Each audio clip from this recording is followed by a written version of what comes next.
Rusiya-Ukrayna müharibəsi artıq 4 ilə yaxındır ki, davam edir və bu müddətdə döyüşlərin aparılması taktikası tamamilə dəyişib. Çünki döyüş meydanında əsas rolu artıq tank kolonları yox, dronlar və uzaq mənzilli zərbələr oynayır. Bəs Rusiya və Ukrayna döyüş meydanında daha çox hansı silahlara üstünlük verir? 20 kilometrədək yaxın məsafədə Rusiya ordusu kütləvi şəkildə optik liftlə idarə olunan FPV dronlardan istifadə edir. Onlara Vandal da deyilir. Hökumət yönlü mənbələrin məlumatına görə 2026-cı ildə onların istifadəsi 2 dəfədən çox artırıla bilər. 50 kilometrədək orta məsafədə isə Moskva əsasən aviasiya və idarə olunan aviabombalara güvənir. Ukrayna şəhərləri, mövqeləri və müdafiə xəttləri məhz bu zərbələrlə dağıdılır. 1000 kilometrədək uzaq məsafələrdə isə Rusiya ucuz şahid tipli dronları qanadlı və ballistik raketlərlə birlikdə istifadə edir. Hədəf isə dəyişməz qalır. Ukraynanın enerji infrastrukturu və kritik obyektlər. Ukraynada bu müharibəni əsasən dronlar üzərindən aparır, amma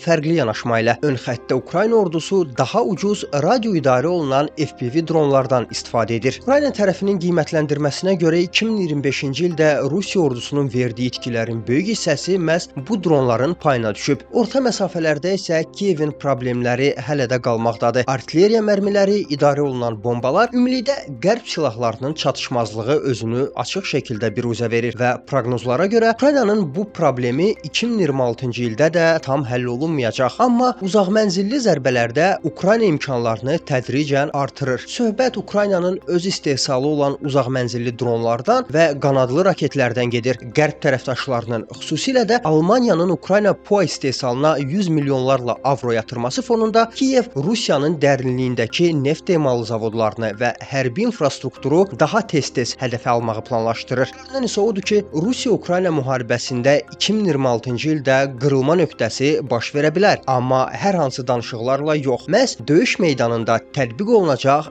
yeni texnologiyalarla. Əgər videonu bura qədər izlədinsə, deməli bu kimi siyasi, hərbi və iqtisadi araşdırmalara marağın var. Elə isə vaxt itirmədən videoya like qoymağı və kanala abunə olmağı unutma.